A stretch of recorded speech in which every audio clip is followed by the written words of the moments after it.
Hey Playas, how you doing? Welcome back to Playas Guide. So this episode is going to serve as a guide for N64 collecting. I've been watching a lot of Telesplash Gaming, and over on that channel he's working on going for a complete North American N64 collection. Something I've done and several other people I know have done in the past. So I've got some real solid tips for anyone who's going for a complete collection or looking to amass any sort of collection for the N64.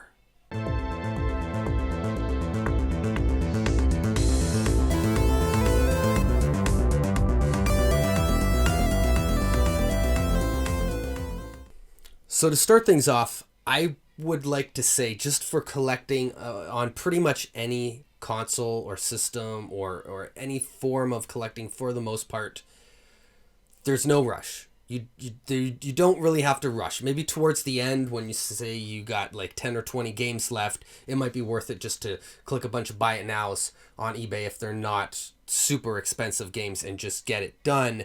I can understand that. But N64 is one that a lot of people can get done fairly quick because there's less than 300 games, and a lot of them are not that rare or hard to come by. There's a lot of common games, especially sports games and racing games, and fighting games too, that you can pick up on the fly pretty cheap. But I don't see a lot of those games going up in value anytime soon, so I wouldn't rush to buy those games. So what should you buy today? If you're going to start today collecting for the N64 and you want to and you're looking for what you should buy first, I would buy the rare games first. Look at the rarest games: the Sculptor's Cut, Worms Armageddon, Bomberman Second Attack. These are the games that are going up in value and have gone up in value significantly over the past few years, and will most likely to continue to go up in value for the next few years. Now, I'm not saying they're going to skyrocket and you have to buy them today, but it would be nice to get them out of the way, especially if you have any kind of budget. I would allot the most money when you first start collecting and picking up those games right away. That being said, you don't have to buy all of them. I mean, you want to get out there, get the games you want to play first, the games that you're looking for, and try to find a good deal, try to haggle out a good price if you can for those. If you can't, and you like the game and you want to have it, then obviously it's worth whatever you feel like paying to go and pick it up. But I'm going to try to help you guys out here and save you the money and some time here if you are, a speed collector looking to get things done quick.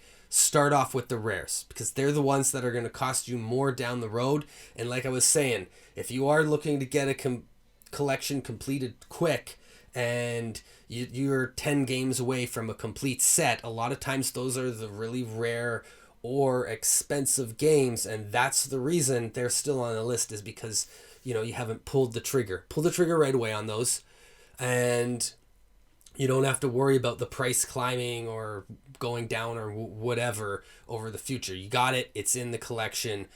They most likely will go up in value, but you need to know your rares. You need to know what games are rare.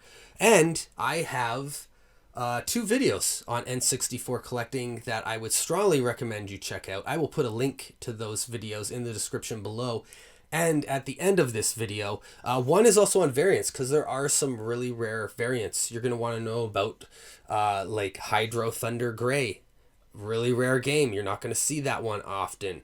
And also, there's a test card out there. There is like the Turok Rage Wars Gray cart. You're going to want to know about all these different variants and different types of cartridges that are out there, the different not for resale carts. Because some of those are worth money, and if they're not worth anything to you, you might be able to snag not for resale for the same price as a regular cartridge. Let's say it's, something like Zelda, Majora's Mask. That's a big one. And if it means nothing to you, you could sell it and basically fund a lot of other rares, like multiple rare games with that sale or trade. Speaking of selling and trading, something you're also going to want to do when you first start off, highly recommended. And you can do this during the time while you're, maybe once a month you peg off a rare, because I get it. We don't all have money just to go out and blow whatever it is, $600-700 on a sculptor's cut or $500 on some game. It takes time to save up to some of these games. And during that time, what you can do is look on your Craigslist or Kijiji or eBay even, any local classifieds that are available to you, and look for people selling like a lot. And most likely this is going to be their old collection from the 90s or early 2000s, or they bought an N64, bought a couple games they liked, and now they want to get rid of it. And a lot of the games people like or have in their collections are popular Nintendo games, like the Mario games. So these are other games that I would not be in a rush to buy. If you're going to rush to buy stuff, buy the rare stuff, buy the really undervalued, uncommon games that kind of go under the radar. Definitely want to keep an eye out for those. But don't buy the Marios and stuff, because you're going to come across them. And, if you're in a rush to buy those, then you're going to overpay, when you could probably buy like for $100 a console and maybe, a handful of games. And if you have some of those games along the way collecting, you could trade them or sell them and use that to further yourself along the way in collecting. And don't be afraid to let people know that you're collecting either. Because I had a coworker one time give me one of these bundles that I'm talking about, which had like a Conkers in it, Mario Party, maybe. It might have been 2 or 3. I can't remember. But it's not that hard to get a hold of many of these games. Now, sports games. Sports games, I wouldn't be in a rush to buy them unless they are in really good condition and they're $1 or $2. Because a lot of times when you go into game stores, what they'll actually use some of these sports games for is the backs. They'll switch the backs out because they'll have some cartridge like a Banjo-Kazooie that they know they will sell, but the back's all beat up. So maybe a collector's not as interested in that copy, or someone who cares about the condition of their games. So they'll switch it out with a sports game, and maybe it has a beat up label. So a lot of those can be picked up really cheap.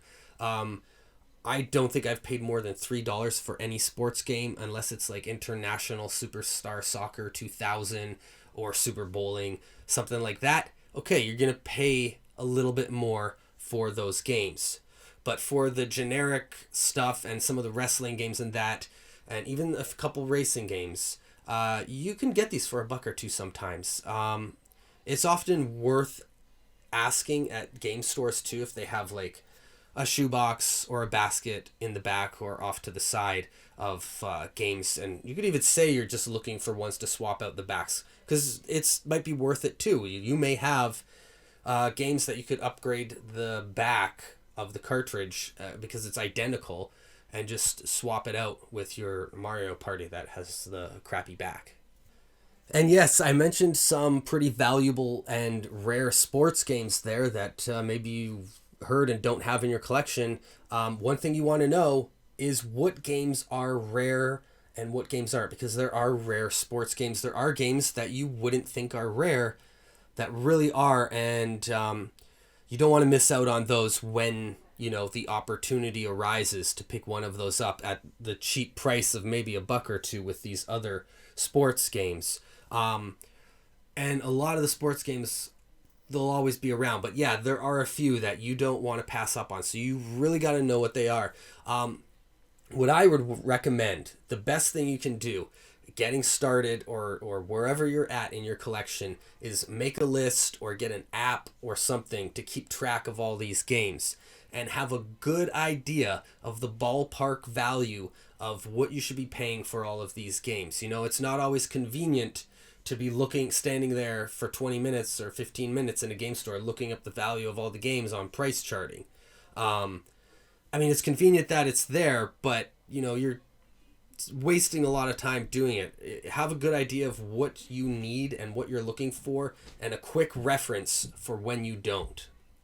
Anyways, Playas, I hope you enjoyed this video on collecting. There are a whole bunch of other retro gaming and collecting videos, and if you like this one and want to give it a thumbs up, and I get enough views and support, maybe I'll do another video like this for Super Nintendo or NES, or maybe the Sega Genesis, some other popular consoles, PS1, that I've been working on or collecting for, and I got some tips that I could share with you and some advice. If you have tips and advice, please feel free to share that in the comments below. That's why there is a comment section on YouTube. Remember, we're all in this together. And if you're a fan of retro games and video game collecting, please subscribe to the channel and make Playas Guide your source for retro video games. Keep it retro. That's all. Later, Playas.